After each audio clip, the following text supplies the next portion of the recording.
I knew something was wrong. And then this car stops, and I look in the passenger window to tell the driver to roll down. He just fucking recoiled like that. Yeah. I'm like, it must be really bad. I didn't want to touch or anything, so I looked in the side mirror.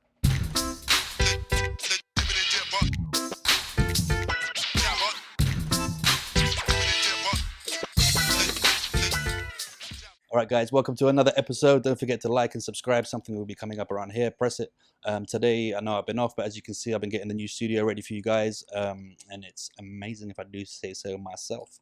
Today, I've got the Don Idrees with me today. How you doing? I'm doing fine. You're doing fine? Much. Thank you for coming, man.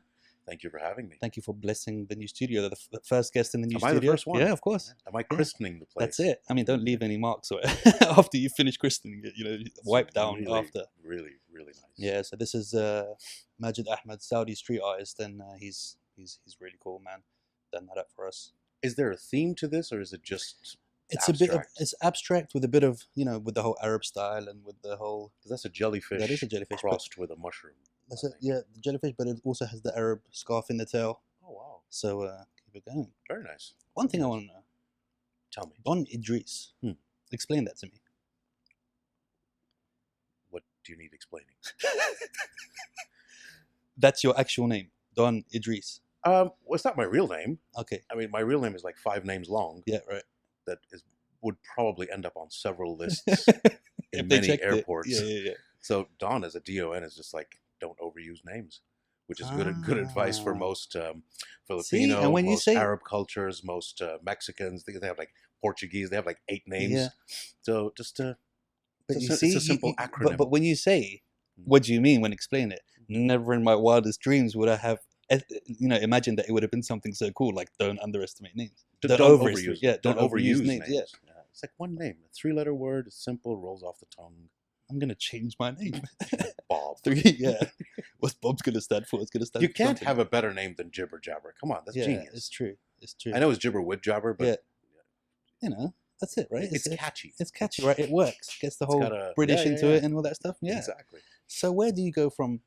Okay, so you came out here to Dubai. It wasn't the best experience, right?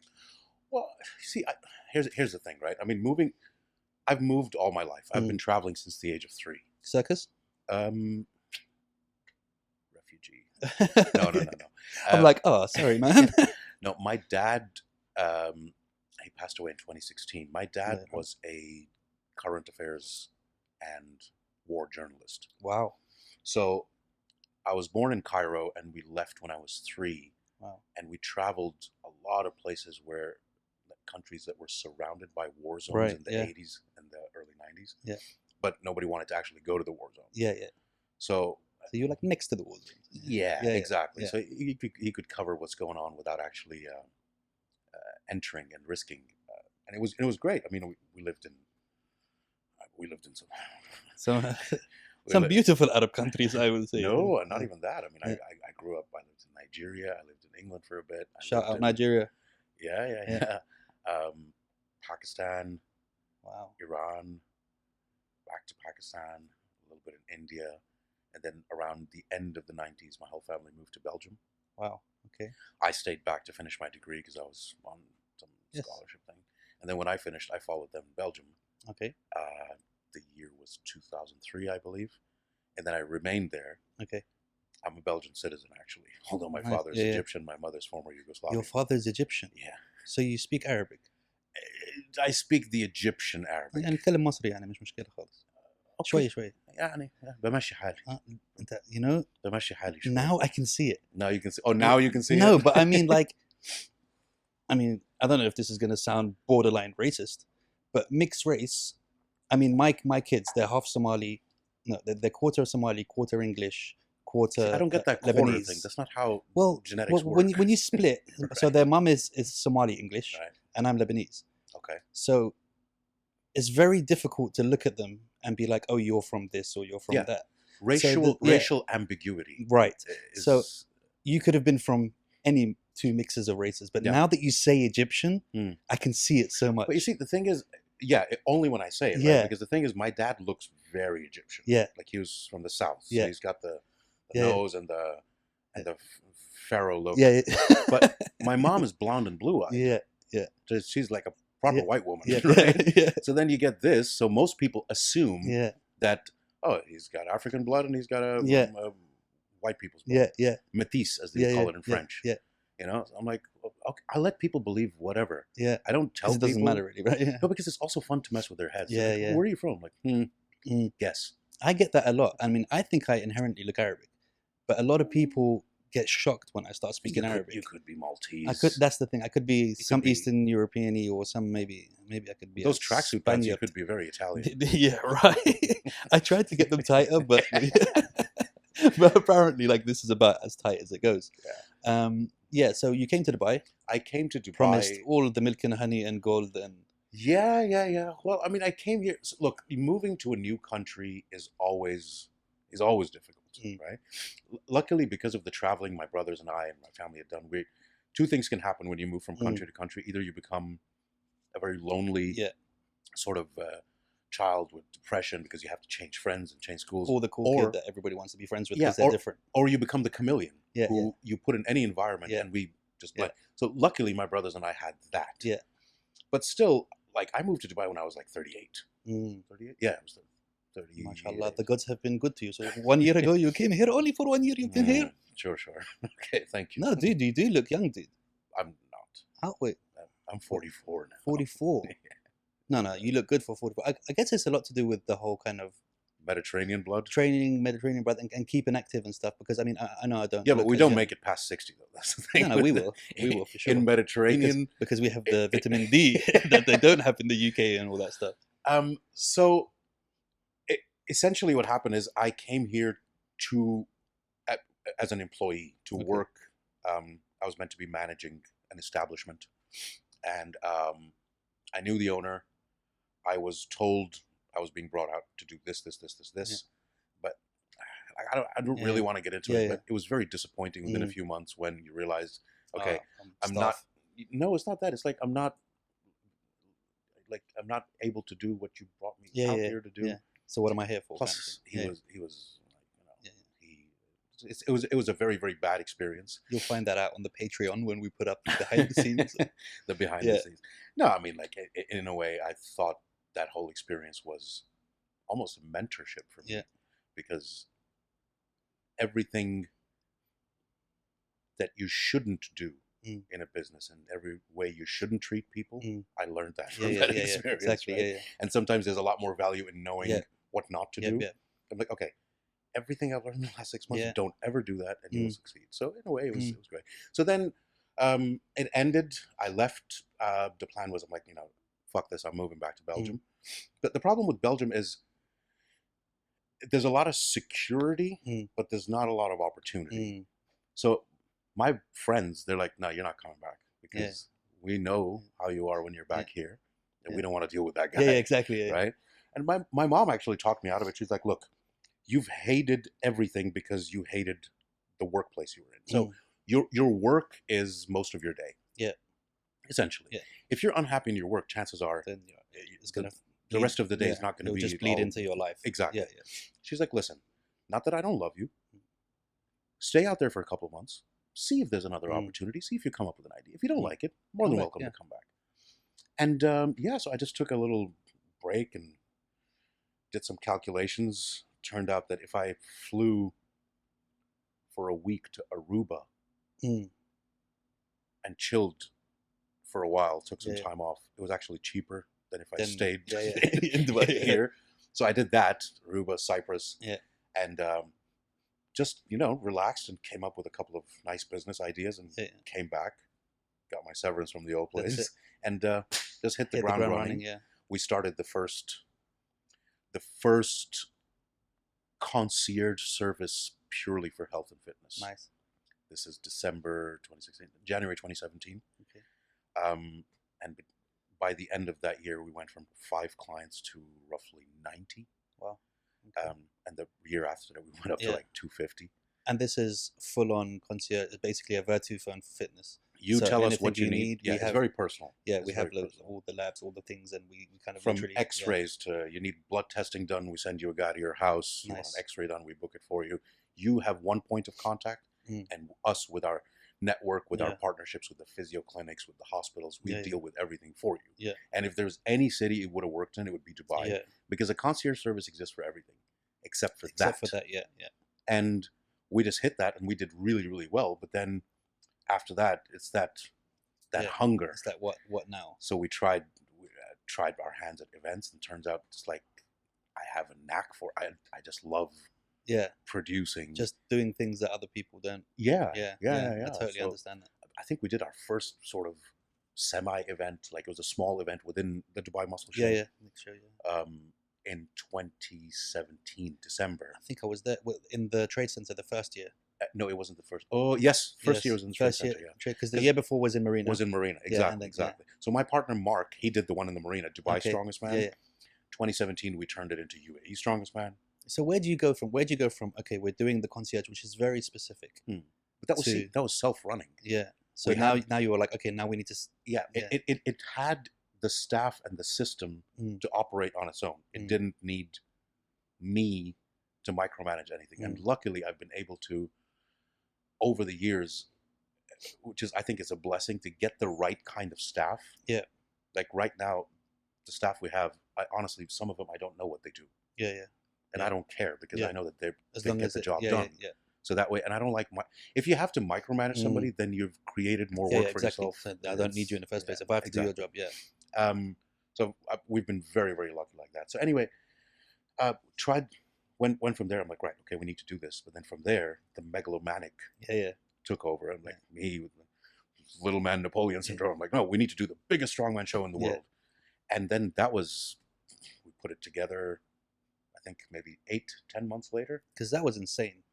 And not just the people you managed to get, but the way everything was run as well. One thing I wanted to ask you is, do you think that the concierge service had something or a helping hand to do with the way that athletes were treated, the way that things were done differently compared to a normal strongman event? Because one thing I noticed is that the perception that normal people will have, and I say normal, who aren't in the industry, who don't, because what I find is I have a lot of friends that are, they compete in Olympia, and if a normal person saw them on the beach, they would think that they're a monster. But they turn out to be the nicest, friendliest guys as well. So obviously, when you think strongest man, you see these guys, Hafthor, all of these giants. I'm sure that they get treated like, okay, well, there's the swimming pool filled with porridge. You guys all eat from it from the same time, but you did that differently. You were like, okay, no, these are athletes, exactly, and they're going to get treated like athletes. Absolutely. The good thing is that we sort of made a deal with Eddie Hall from the get-go. He was world's strongest man at that time. We sat with him and we were like, look, just tell us what is missing. What's wrong in that sport. And we made a list. We're like, right, we attack that list and we'll get our name on the map. In retrospect, we could have started small and then grew, but we needed to make that, hey, we're here. And it just became ridiculous. I mean, they had never been treated like that before. And we heard horror stories. And now, when you say the link between that and the concierge service, before even we did this big show, we took the concierge service and turned it into, branched it into the exact same thing, but for activity or training-based inbound tourism. Okay. So the exact same perks, but for like a week. Somebody wants to come and train for a week. Somebody wants to come and get tweaked with physio for a week. Somebody wants to come train UFC. Somebody wants to come do a boxing camp. And we called it recharge instead of retreat. Retreat is like spa, foot massage, we didn't want that. We want people to come and be active, right? And you've got every sporting and activity facility here that is severely undercapitalized and underused. So we're like, let's just do that. And then we started flying people in. People would come in for like 5 days. All they had to do was arrive at the airport. There's a guy waiting for you. From there on, your whole itinerary set. You've got your downtime. You get a whole menu of, do you want to go skydiving? Do you want to go quad biking? Do you want to go race a camel? You want to do this? Because everything under the sun is available in the city on steroids, right?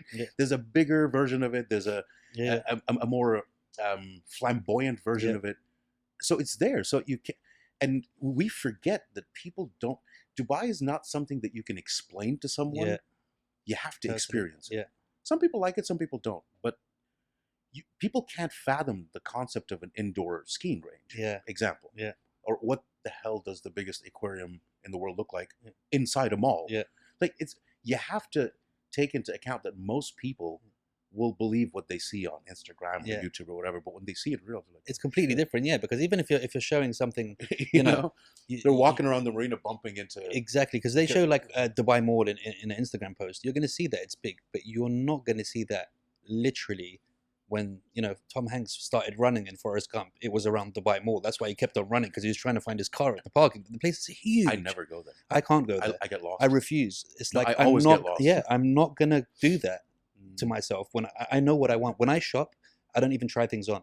So I go and I'm like, I know before I go, I'm getting this, and this. I want a white T-shirt. I want a black thing. Pro tip. That's it. Yeah. Don't shop. Don't shop. Yeah. Just a black T-shirt and jeans. See, that's what the I'll do is I'll use your concierge service to get me whatever I need. Do you know we have somebody for that? Actually, there you we go. Actually have that. I wouldn't be bloody surprised. But that's the thing about Dubai, is that, in a sense, where America used to be the land of opportunities, I feel like Dubai, there is if you have a plan, there is nothing that can't be done here. Even if you don't have a plan, you need to have the grit and the hustle. Now, I lived in Europe. I worked in bars. It's not a very forgiving city if you're going to be a lazy. Yeah, of course. Yeah. If you come here, it's not like an Irish guy flying from Dublin to Germany. You go to the Irish pub with a phone number and a backpack. You'll live upstairs. You'll have a job by the end of the day, and you can't walk around. It's not made for that. You have to build and create your own destiny, for lack of a better term. So if you're expecting to come to Dubai and things to be handed to you, it's not going to happen. Yeah, okay, everything's available on an app, but you're going to have to generate income to be able to use that app, right? So that's why a lot of people who don't have the cojones for this, they'll come and within 6 months, they're like, oh, I'm gone. Dubai's just not for me. Yeah. Okay, maybe it wasn't for you. Yeah. You feel a city when you land in it. You know, can I or can I not? And also the hype as well, that people are different. There are certain people who come with a plan or a dream and they want to work. There's other people that are happy to just live, wasting their money and wasting their time and going out clubbing and going to white and not progressing at all, doing the same thing. And they'll come here, they'll be here for 10 years, they won't have saved a penny, they'll probably have debt and they'll leave. So depending on you as a character, that's also going to kind of reflect onto that. A lot of our trainer networks and a lot of people get sent to me or some of my colleagues for sort of like help or consultancy, like what do I do? I just arrived here, right? And I help out wherever I can.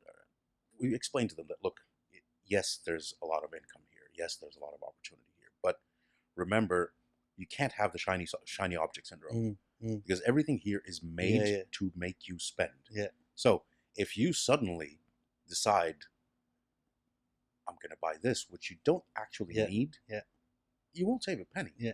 Right? But if you're here with a mission, if you've got a focus, I'm going to make or create 3, 4, 5 years, you can have enough on the side to either go back to your country or stay here. It doesn't matter, right? But if you start falling for I'm going to buy the car and I'm going to buy this and buy that, things that you would never even normally think of. Valet, for example. I'll give you an example, right? Think of the concept of a valet, right? Could you imagine in England or in Belgium?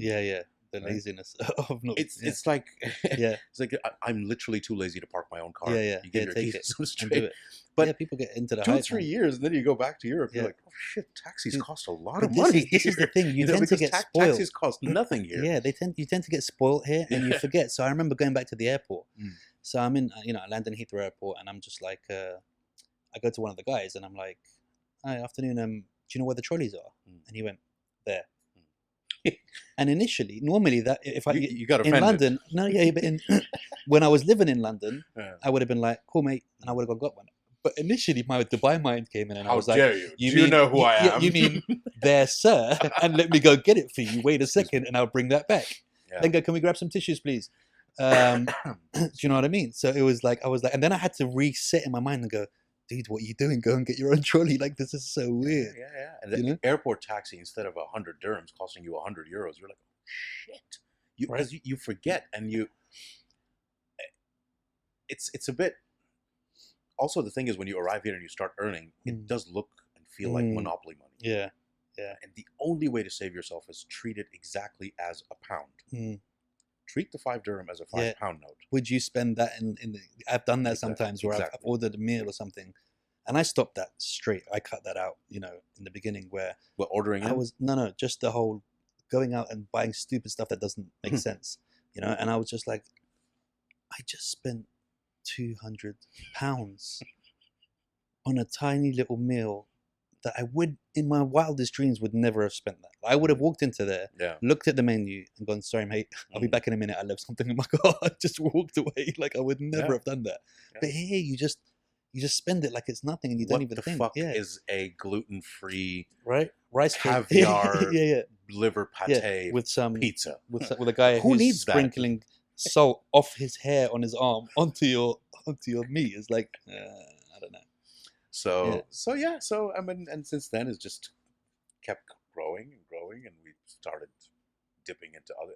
Look, the concept is always the same. It's just combining a sports event with a social experience. And personally, my job or my function in the company doesn't change no matter what the sport is. It could be strongman, it could be boxing, it could be MMA, it could be chicken fighting, if you want, right? My job doesn't change. You know what? Right? The funniest thing out of all of that is when you said chicken fighting, I saw it in your eye. There was nothing, there was no, I'm just thinking about chicken fighting. You had that fight vision, the one that you had before. You remember the fight that you're talking about. You have fought chickens before, and you cannot deny it. No. I have seen a chicken fight. Right. I have attended one. Okay, and when you attended one, I'm very against it. When you attended one, were you cheering? And did you train that chicken for a week before? Because I feel like you named the chicken, first of all, and it had a 3-letter name. It was a rooster that had a 3-letter name, right? It had a 3-letter name, right? See, his name was Bob.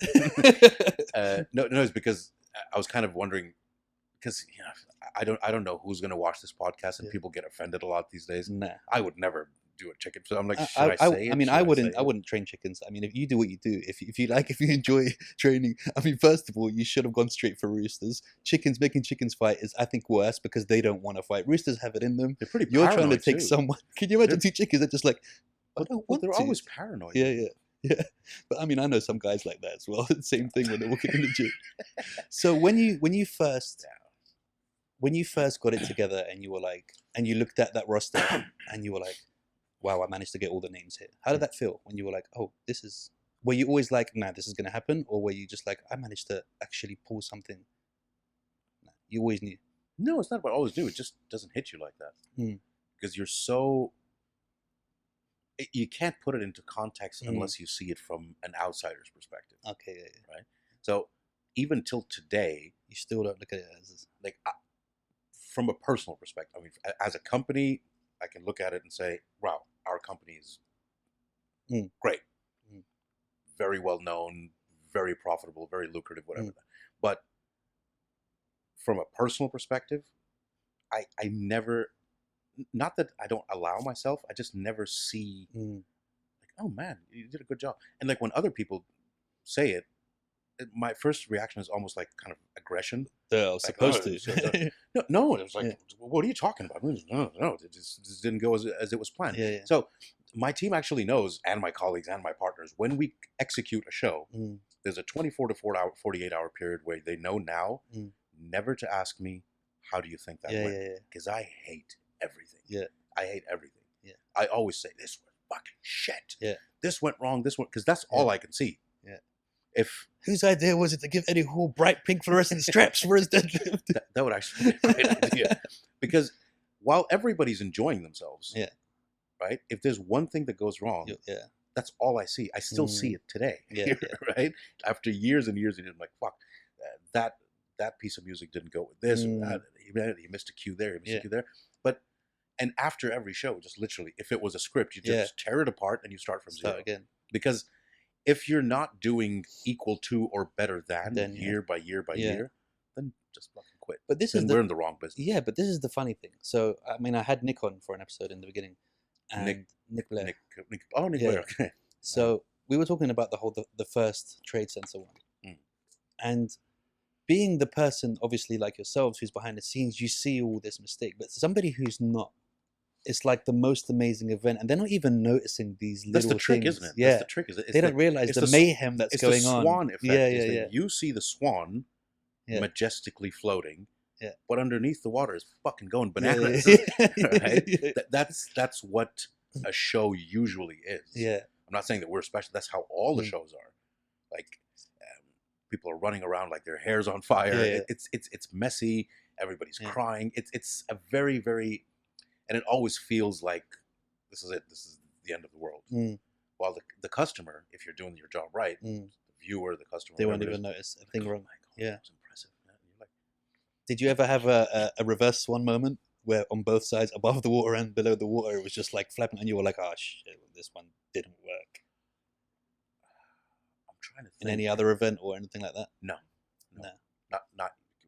You don't have anything wood here. The whole chair is wood. Yeah. Not yet, and Yeah. hopefully that won't happen. Hopefully not, man. So how is it in those strongman? Because sorry, obviously in the bodybuilding world, you have that kind of fake hater, yet we're friends, yet we're competitors, yet we're how is it in the strongman world? Totally different than bodybuilding. Yeah. Totally different. Strong men, when you meet them, they're not like bodybuilders. Yeah. They're a different breed. And they're usually very surprisingly really nice. Yeah. They're all usually very good buddies. Yeah. Until the moment the whistle blows. Yeah. Then it's a competition. Yeah. You're there to win. You're Yeah, not there to, oh no, you go ahead because you're nice. It's not like that. You're going to battle. Yeah. But I've never seen a community of athletes so close. Like they watch out for each other, they care for each other. There's not a lot of bicker. There's no hatred. There's not, I mean, there may be, but it's not as overt as it would be. Or maybe just bodybuilding has more athletes because the pro strongman circuit is very, very small. You're looking at maybe in the pro open category, you're looking at maybe 50, 60 guys who are of that level. Bodybuilding, I mean, like how but then bodybuilding, you got the physique guys. You got you've got this guy. Like there's so many different categories, so it's a lot more people, and it's a lot more, chances. Plus the narcissism that comes along with it. Let's not forget that. Yeah, exactly. I mean, lucky I don't have that, being this huge and ripped. What I wanted to ask as well is, when it comes to forgetting the question you had in mind, which I've just done, do you sit there and really try and remember the question while talking at the same time, and it's really hard, or do you move on? You move on, it comes back. Okay, so we'll move on and we'll wait for it. It was something to do with those lot together. You were talking about hatred, and you're talking about yes. Do strong men hate each other like do they bodybuilders hate each other? hate each other? Exactly. That didn't help at all. So so we'll move on. So we're gonna have a big fight. I mean, Hafthor was here recently fighting, right? What's your views on that? Well, Hafthor, so he's got this big fight with Eddie in September. With Eddie coming, yeah. Right? And there's a lot of kind of like build up towards that because of the whole competition and all that stuff. Yeah. I mean, we did have a little bit of a part to play in that because last year, suddenly, everything's locked up. There's no shows. There's no nothing. So we very quickly realized that strongman is kind of a unique sport that's placed in a way where you don't. Most pro strongmen have their own gym. They don't need access to a commercial gym. Yeah. Plus, a commercial gym doesn't have that kind of stuff. Need, yeah. So we're like, okay, Thor wants to break the deadlift world record, right? Why don't we create a show out of it? Then we got a bunch of other athletes to do the same thing, just as a filler, right? Like to fill the time between until everything's open. Right? We needed to do something. We needed to put guys to work. I mean, these athletes also, you have to bear in mind that an athlete mentality is you need something to focus on. You need a mission. You need a purpose. Yeah. Right? And suddenly, this whole depression that there's nothing, everything's getting canceled. So we quickly jumped in. Thor said he's going to do this. Eddie didn't like it. Eddie started saying some shit. Thor's fans jumped on him. Blah blah blah. And this went on for like a month. But was Eddie not given the opportunity as well? You break it too if you want to. Well, it's 500 kilos. It's not like you can get up in the morning and say, I'm going to deadlift Yeah, but I know, 500. but what Well, was his? It was his record, right? Eddie's, yeah, it And was his. his was 500. His And was Thor 500, did. but Eddie retired from Strongman in 2017 after he won Okay. World's Strongest Man. Yeah. Right? And nobody has been able to break it ever since. Yeah. Thor got close. Thor was supposed to do it in our Bahrain show in Yeah. April, but that got canceled. Yeah. He's like, look, I've peaked now. Yeah. I want to do it. Shall we do it? We're like, all right, go ahead. And the whole world just went ballistic. What's the problem? There was, it's split opinions. Some people thought that it doesn't count unless it's in a competition. But that percentage of people was this much. Yeah. At the end of the day, after all was said and done, it's a guy who lifted 501 kilos. Yeah.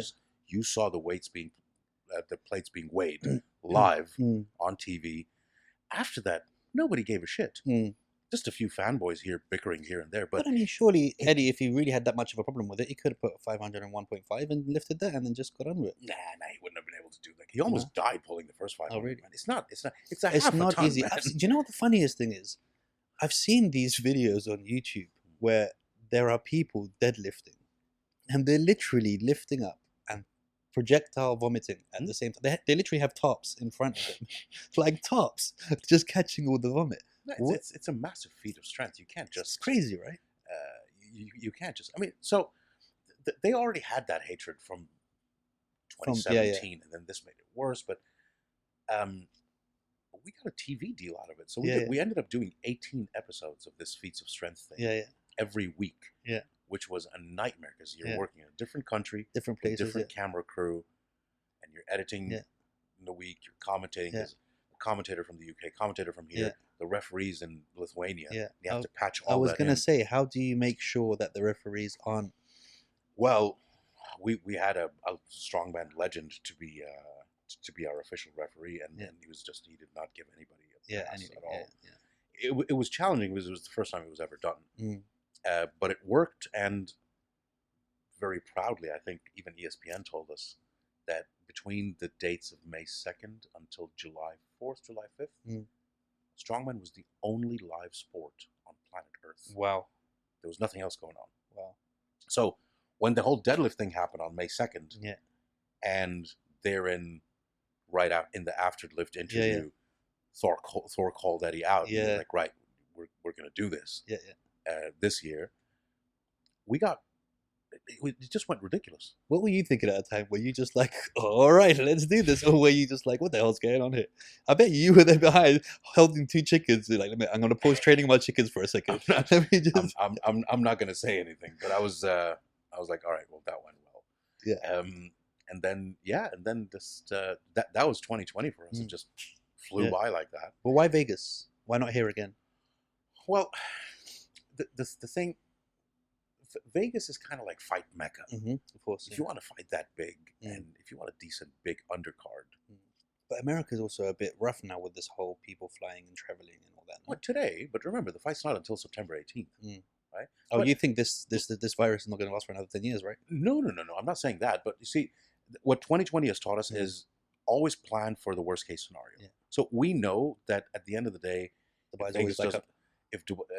Vegas doesn't work out or whatever, we can literally, even because it's a pay-per-view model, it can literally be done in a closed room with the officials. Right? So I'm not worried about the fight's happening unless... I mean, if worst comes to worst, we could just get it done on this podcast, then.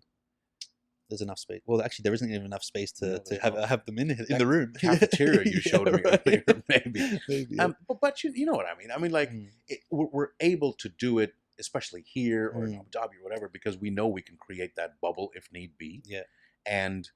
But especially with what the UFC's been doing out here and just literally turning this into a place where, sorry guys, but you know that this is the place that everything's going to happen if you guys don't want it. The only thing is, with a fight like this, and there's something about this fight that brings out the crazy in the fans. People want to be there. So I'm really, really hoping that even half or 70% capacity will be allowed at that time, because this is an arena fight. This is people fighting each other. Like, this is something. This is not people fighting each other. This is like Jack and the Beanstalk. This is giants fighting. This is something you're not going to see.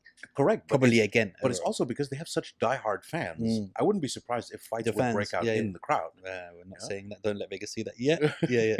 But so it needs those spectators, because this is going to be like, it hits so many different Yeah, demographics. yeah. It's not some. Even people who don't watch Strongman will want to see this fight. It's not even about strongman. Yeah, I mean, so Thor did his first exhibition fight, Yeah. and he was very well accepted by the boxing community. They're like, all right, well, let's not forget these guys are pro athletes. They're professional athletes. They're not some dumb shit YouTuber who has a bunch of followers.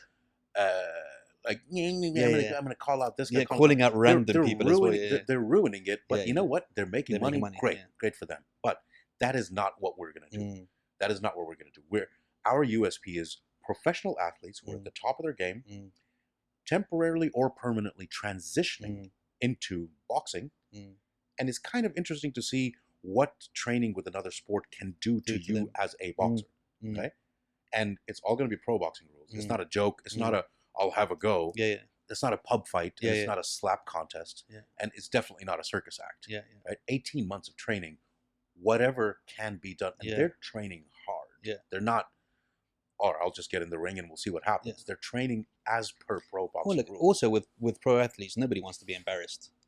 Yeah, you know what I mean? Pro athletes are a different breed. They're not going to take this as a joke. We are a different breed.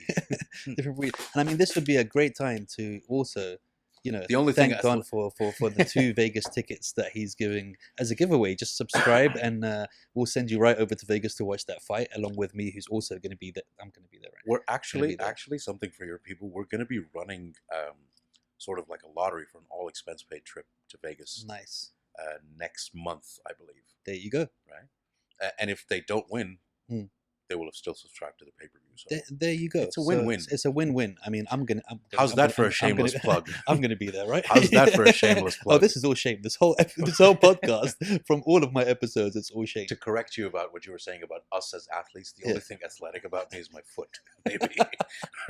You only need a foot, bro. That's like foot, in some of the sports that are going on here. Fathlete is my hashtag sometimes. Man. No, seriously, like a sponsored fathlete. I love that word. You got to remember, like, because we train and because we know what we can get our body to, we look at ourselves like, no, you should have seen me when I was doing this last year, or you should see me in 2 weeks when I'm starting my trade or whatever.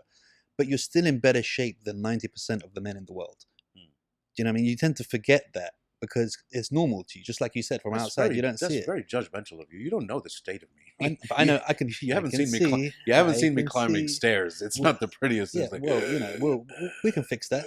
All you have to do is call the concierge system. They'll get you in touch with the right person, and they'll get you fit in about 2 weeks, man. It's not a problem at all.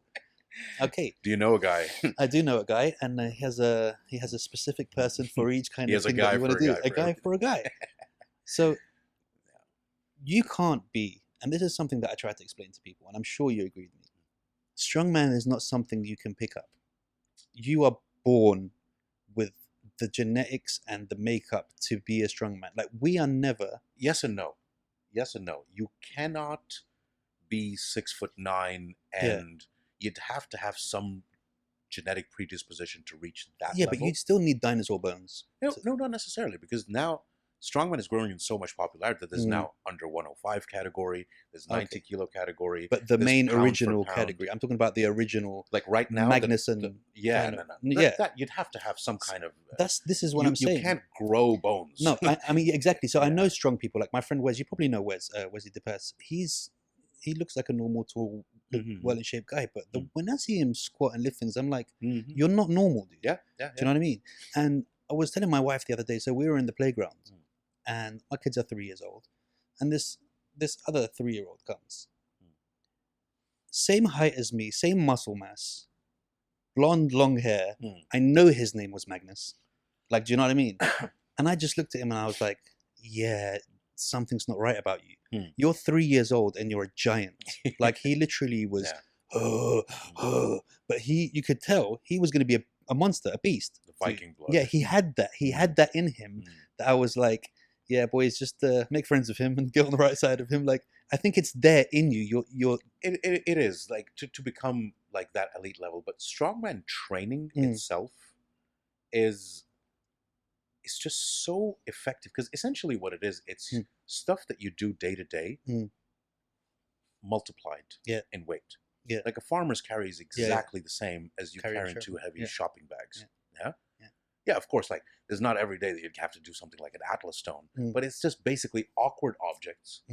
Like for how many times it needs endurance, it needs strength, it needs technique, but it's like you can't, with doing a little bit of strongman training in every training routine you have, it's just good for you from a conditioning perspective. So you've got the conditioning where you're doing circuits and you're running around and you're doing this, but picking up a heavy object and running with it is a totally different type of, like carrying a person. Different monster, Like I'll give you an example. Firefighter training incorporates a lot of strongman stuff, like the drag and the carry and all of that. That's a lot of that is strongman because it's the practical. It's just the elevated version that they do. Right? Exactly. So it's a very, very good sport to train. Of course, don't expect that you'll be able to suddenly be 6'10" and deadlift 450 kilos or whatever. Not that you can't get as the best you can be within what your bone and muscle structure. But some people are just natural Nephilim. They're just I mean, you can't get to that without having some, like I said, genetic predisposition. That's nuts. It's not even about the height. I mean, like right now, the guy who just won World's Strongest Man, Alexei Novikov, he's 24 years old. Yeah, and he's like 6'1", maybe. About my height then. Shorter. I'll take that. And he doesn't even, he's one of the smallest guys. Really? He's like 100 and... Where's he from? Is he Polish or? He's Ukrainian. I told you they're different, bro. They're different. They're weird, dude. They are different. They're different. Like a Polish guy. I'm sure I've seen a Polish guy. There was going to be, so this is what will happen. Dude, the guy, the athlete who won the 2019 World's Ultimate Strongman, Mateusz Kieliszkowski, Polish guy. Hands like that, right? But it's not even that. Yeah. He did the Atlas Stone run with a torn bicep with one arm. This is what I'm saying. He's like, I'm not going to stop. I'm just going to do it. They're different. I don't know how they're different. Let me put you in a situation. Yeah. There's a kid there. A car's coming up towards them. Sorry, my foot's asleep. That's fine.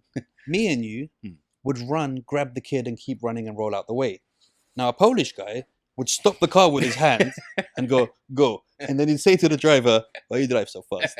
That's the difference between them. They're not like us, bro. Their hands are just they're different, bro. Remember the upbringing, like a lot of these Eastern European former Soviet Republic countries, ex-Yugoslavia, their childhood is very different than a Western European's childhood. Yeah, right. They're used to rough neighborhoods and hardships and all that. It's depending on the age. Like if somebody from my age who grew up in the Czech Republic, or back in the day in Yugoslavia, whatever, they were playing Tetris with real bricks. Dum da da dum da da dum. But seriously, if you grew up watching or grew up around that, chances are that you're not going to get offended by something in TV. You don't feel as entitled. First of all, you're very humble, and you know the value of hard work, and you know the value of like, okay, this is not really all that bad. I can suffer for the big picture rather than. I need a 3-bedroom apartment. Like a lot of this new generation that lived in Western Europe. Where's my unemployment? Yeah, they're not like that. They'll move to a piece of land and we'll be like, let's find a place to live. They'll just be like, there's space, let's build a house. Yeah, they've got the hustle, they've got the work ethic, and I love working with them as athletes and otherwise. It was brilliant. Nuts, man. Tell you. There must be a really cool story behind the eye. I don't know. I mean, depends who finds it. If you find it cool, tell me the story and let's be the judge of it. It was chickens, right? No. Well, it was all fun and games until I'm just kidding. It was a motorcycle accident. Okay. Somehow I made the silly decision of getting this custom motorcycle. Okay. But the guy who was making it, I was so excited about it that I didn't really, against his advice, didn't really wait for him to install a speedometer or the front brakes. So that's so me. I'm so impatient. I'm like, I'll bring it back. He's like, all right, don't drive it more than 80. And the thing is, it's a completely naked bike. It's a very small bike. It's one of a kind. Beautiful little thing we call Black Betty. She's tried to kill more people than cancer, by the way. Everybody who's been on it almost died. That's quite funny. Don't go faster than 80. How? There's no speedometer on here. Well, you see, I didn't think. I'm like, how the fuck am I going to know? But it doesn't feel like you're going fast. Okay, So it was me alone on a highway going back from the bar we owned to my place, sober. But it's a rigid frame, so I didn't realize how fast I was going. Later, we found out I was doing like 150 on a very small bike, and there was a bump in the road, like a little pothole. Yeah. And just hit, and I flew off, lost control, flew off, and I was wearing the little Nazi helmet. Oh, okay. Yeah. So I flew off in the air. I was about in the air for about at least 20 meters, I'd say. Wow. But I landed on my face, and the sunglasses shattered into the eyeball. Oh. And then I rolled about another 50 meters, and I just got up. I didn't pass out. And of course, with the adrenaline, the first thing is like, "Where's my bike? Yeah. Where's my bike?" Yeah. Fucking nothing. She just kept, and then she laid on the grass like that. I'm looking at the bike going, I keep calling her she. And like my head was spinning, obviously, and I kept seeing like old TVs when they didn't work. That bzz. I knew something was wrong. And then this car stops, and I look in the passenger window to tell the driver to roll down. He just fucking recoiled like that. Yeah. I'm like, it must be really bad. Really I didn't want to touch her or anything, so I looked in the side mirror. It was just fucking mangled. As in out? No, it was. You couldn't see. It didn't come out. Okay, that would have been an easy fix. You just pop it back in. Yeah. It exploded within the skull. Wow! Like imagine like shards of glass. Just, Sorry if this is a bit graphic. No, this is amazing. So, and then I had to wait there for like half an hour. The ambulance, and then I went to the hospital. Then the pain started setting in, and then the people in because the emergency rooms, you always get interns. This guy has blindfolded me, and he's trying to pick the glass out. And I'm in severe pain. They wouldn't give me morphine, so I grabbed his balls and just had it in a death grip, like a vice grip. The more he'd pull away, it would just help me squeeze it in better. And this is my friends telling me, they're like, you wouldn't let it go until they gave me like 4 doses of morphine. Wow. Then it felt amazing. Yeah. Right? But emergency surgery the next day, and I came out, and then the doctor came and told me, he's like, right, well, the glass was so far back in your head, we had to cut the optic nerve from the origin, from the roots. So you'll never see again. He didn't really have the best bedside manner. He's like, your eye, it exploded in your head. I'm like, thanks, doc. By the way, a couple of funny stories about that. When I was passed out, my friends thought it would be a good idea for me to see the worst thing possible when I wake up. Yeah. So they went, and while I was asleep, they put a massive Justin Bieber poster in the hospital room, right?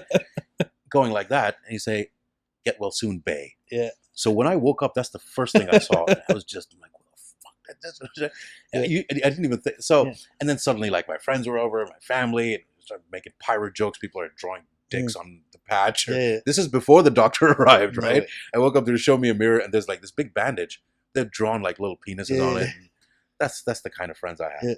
And I just stayed in the hospital for a couple of days, came out. I'm like, right, let's go back to this little town in Belgium called Stokroy, to Vince. Like, I need my bike back. Fucking bandaged up. Like, I was walking. Got on. And at that point, did you know that they had taken it out? You knew that? Yeah, he told me that. He told me all that. He's like, you're fucked. You're fucked, and we have to use prosthetic. Come back in a few days, and we'll do the measurements, because you have to like take a mold. It was like a 2-month process until I was rocking an eye patch until then. Nice. Just got the bike, and I was driving, and my friends were driving in the car, and I got to the point where it felt like the same speed, and I'm like, hey, Alan, out of curiosity, what's the speed? He's like, 160. I'm like, oh, fuck. So, but I didn't want the fear to set in, so I'm like, just get on it. So that's... So what made you choose that color? I mean, does it come out? Color. This is not a color, huh? So, comes out. It's my party trick. Dance monkey dance. This is what happens. Dance monkey. See? That is the coolest thing ever. So that's actually a clock. Put that towards the camera. They can see the clock. So where did you get the clock put inside? No, it's not a working clock. No. That would be absurd. No, the guy who made the prosthetic, I told him to etch a clock with the Roman numerals on it. Wow. So it would look like it needs a new one. This is like 6 years ago. Wow. So, That is cool. But did you have a choice in it when they were doing a choice? No, but I mean, I had loads of choices. I have one with a smiley face. No, so you got loads of different ones. Yeah. See, this is the thing. I can imagine getting into a fight with you I want outside, and then you go, yo, hold this, and then I'll be like, fight over, bro. Let's make friends. It's all right. Like there's no more intimidating thing than that. When the guy just goes, oh, you want to fight? Here you go. Hold this for me, mate. I want to get a compass next. Nice. I've told this story before, but I think you could really use this. So, speaking of the whole intimidating thing. So a few days after the accident, we're sitting in the pub, me and my 4 best friends, one of whom is dead now. Not all of us made it alive out of that year, by the way. So we're sitting there, and they're really upset. Yeah. Because they had plans to use the eye socket for whatever. Hey, we're going to sneak this in it. We're going to smuggle this in it, that in it. It was hilarious. We're going to, if we ever need to make money, you'll be the first eye prostitute. My friends were horrible. Anyway, so we're sitting there, and we started, for some reason, drinking at like 10 o'clock in the morning. And we're just not in a good state. Around 3 in the afternoon, 4 in the afternoon. And this is like, I've got the fresh bandages and everything. Yeah. Nobody's seen what's underneath. Yeah. You're like, this really, really sucks. You went through all of that, and you didn't come out with a sexy scar. I'm like, yeah, I know. They're like, well. Like Sagat from Street Fighter. We have an opportunity here because nobody knows what's underneath the bandages. Okay. I'm like, what do you mean? They're like, let's cut you properly. Now, right? And then, because if you do it later, after the bandages come off, people will be like, oh, you didn't have a scar before, now you have a scar. You look like a pretentious prick. Yeah. Now is the only opportunity. So are you up for it? I'm like, all right, fine, let's do it. They came back with they made a small fire and they heated a butter knife, right? And bottle of Jack, they're like, here, take a sip out of that. And he just sat on top of me. This is a 160 kilo friend of mine. And he started cutting. Now, if you come close, there's... Yeah, I can see the left starting from there, yeah. There's a small scar here that's very surgical almost. Yeah. So he actually got to the upper part of the eyelid. And then I don't know what happened. The Thomas Cook cabin crew showed up, and he got distracted. And and we totally forgot about it, right? And so I have like the beginning of a scar, because the idea was to cut through all the way, like that Jason Momoa. You know the scar I'm talking about. Of course, it's a really, really sexy and intimidating scar. And they were going to give it to me with a butter knife, and I was up for it, but it just never happened. And for the first, so until the sensations balanced. Yeah. So for the first week or so, I really couldn't feel anything from this side. Just my hearing was hyper. Okay. So what did my friends do for the first week? They're like, this is the only opportunity. So they'd sneak up behind me and fish hook me. Like, I'd just be sitting there, got you again. And this just kept happening for a week. But I mean. And did you ever have the, what's that sensation called? You know, when you lose the limb, but you feel like it's still there. Oh, like a phantom? Phantom. Did you ever have the phantom eye? No. No? No. I'm not sure that's possible. Well, no, but when my friend died a couple months later, that's the first time I realized that I still had tear ducts. Oh, wow. So I'm like, oh, cool. I can cry. I can cry with both eyes, because you just don't know. It was just secreting your usual fluid that you had to dry every once in a while. And then the prosthetic had to be cleaned, and then the eye patch would get all, like, it was a bit of a mess for the first couple of months, and I didn't know what things are going to be in the future. Yeah. But I wanted to get back on the motorcycle and drive as soon as possible to figure out, do I still have depth perception or not? So that was fine, luckily. But no, I never got it never got irritated. It never annoyed me. Yeah. It got annoying. Like when you're wearing a leather eye patch in the summer, it can be a bit annoying. Yeah. And this, you have to like take it out and clean it every once in a while. But again, like just like everything, you get used to it. Yeah. Well, this seems like the most appropriate time to ask this question. What happens when you die? What happens when I die? Just in general. In general. Yeah. Do you ever? I mean, have you ever died? Faced your, No. Have you ever faced your mortality to a point where you've analyzed it or all the time? Oh, not all the time. This would have been probably my 8th. Okay. Near death experience. Yeah. And what happens? Like, what do you think happens? Do you have any opinions on it, or are you kind of like? Yeah. I mean, your whole perspective changes. You lose a lot of fear, or you become very fearful. Right? It's like getting the shit kicked out of you as a kid. You either lose all fear and become a great fighter, or you become so afraid that you always avoid a fight. Yeah. So with this, it just changed my whole perspective on it. Like, are you one with the idea? What do you mean? The eventuality of that, we're gonna die, and yeah, but I mean, also, like, there's not enough time. There's not enough time for bullshit, and there's not enough time to not take risks. There's not enough time to do what you feel like doing, because literally, we could go at any minute. Any moment, yeah. And usually, it's not things that are in it's in your control to keep your health and this and that. But like a freak accident like this, unexpected, everything can just go. Yeah. And you don't want to be faced with that, thinking I should have done this or I should have done that. You know, so it made me, I think, a lot more, to my own detriment, ballsier, but not in the stupid, oh, now I'm going to get an even worse motorcycle. Yeah. But it made me take risks. Also, it calculated risks. No. Yeah. Calculated risk is a plan. Yeah, exactly. That's not a risk. Yeah. No, but it made me like not fear certain things. It made me not. But it also showed me a lot about myself in the sense that how I handle adversity.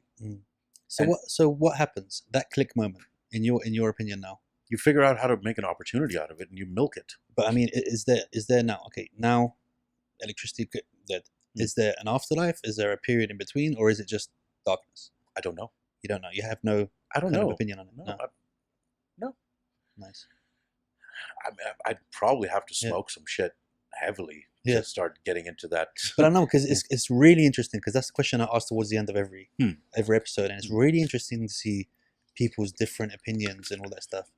I mean, to the point it makes you also think, fuck shit. You know? No, I mean, look, no I don't know. Yeah. I don't know. So occasionally I think about it, but not in a crippling way or anything. No. I mean, maybe as a child, I was like a little bit scared of what's going to happen and what's done. But then you've got so much shit while you're here, and dwelling on that is going to take away. Grab a little bit of heaven here on earth instead of worrying about. No, it's not even that. It's like, if you don't know, you don't know. Yeah. Right. And nobody has since the beginning of time till now, so you're not going to be the one to figure it out either. So. But the thing is, nobody can come back and tell you. Yeah. Right? Yeah. Nobody can come back and say, oh, well, by the way, I've been there, and this is what happened. So just why bother? We're here today. Yeah. We're here today.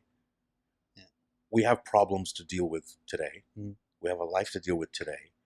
We've got actions to be done today. Yeah. And it's not like everything. When was the last time do you remember that plan A? Ever. It's never plan A. Yeah. As long as you're malleable and you're able to bounce back and figure out, or whatever curveball is thrown at you, and you're able to roll with the punches, that'll keep you busy enough. Now, having said that, with no disrespect to anybody, and I saw this with my father, I don't know what happens to a person when you're not the instant type of near-death experience that all have happened to me, but what happens when you're faced with mortality because of disease. About it. Yeah, exactly. That's the worst. I can't. I can't judge that. You don't know what happens to a person's head when you know, okay, that there's a clock. I know I'm going to die in 3 years, and so I can't speak to that. I just hope. I mean, I'm sure we will all get there at some point, but that's the only thing I wouldn't be able to. Because I saw like my dad changed completely, and I saw people who knew that they were sick or they were about to go away, and they knew like, oh, you've got 6 months to live. You see them changing, and there's even people who end up living much past that because of the way they change as well. I knew a guy like that also. Yeah, literally just he just went traveling. He just went traveling. He was given 6 months, but he ended up living for. Actually, fuck, he's still alive. He's still alive. Yeah. He took a massive loan from the bank. Yeah, a Kiwi guy actually. He took a massive loan from the bank. And like 2 years down the line, he went traveling or whatever. 2 years down the line, he's just like, he had a cough or whatever, went for another x-ray. Nothing. So I don't know if the first one was the wrong diagnosis or the second one, but he's still around. Nice. Figuring out how to pay all that money. Exactly.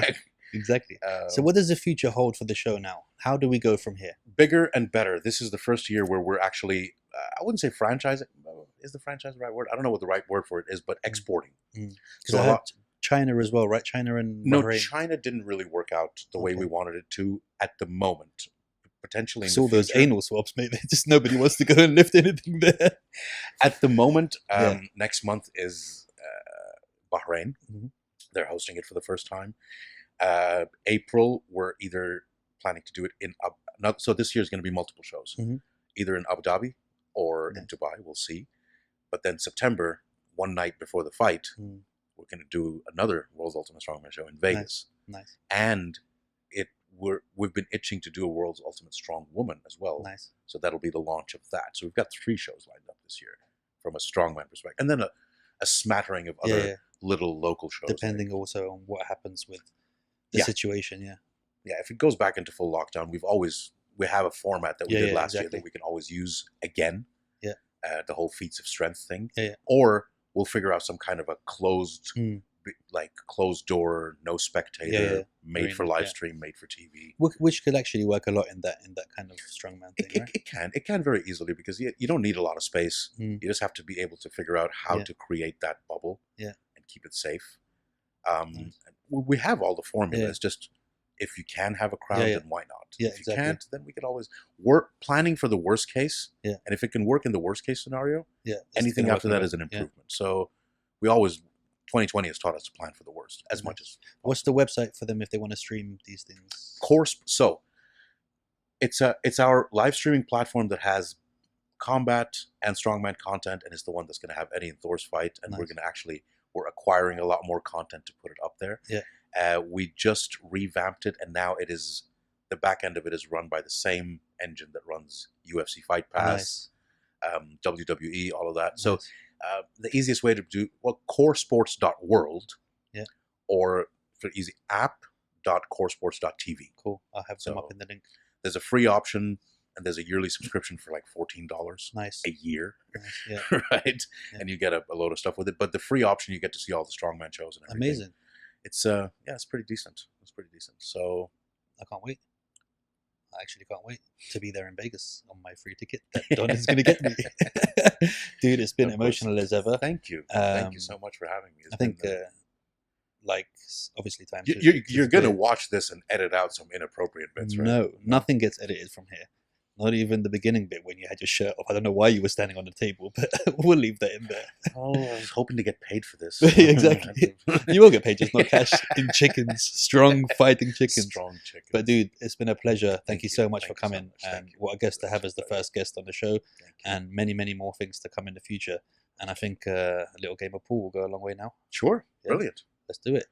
Again, thanks so much, guys. And boom.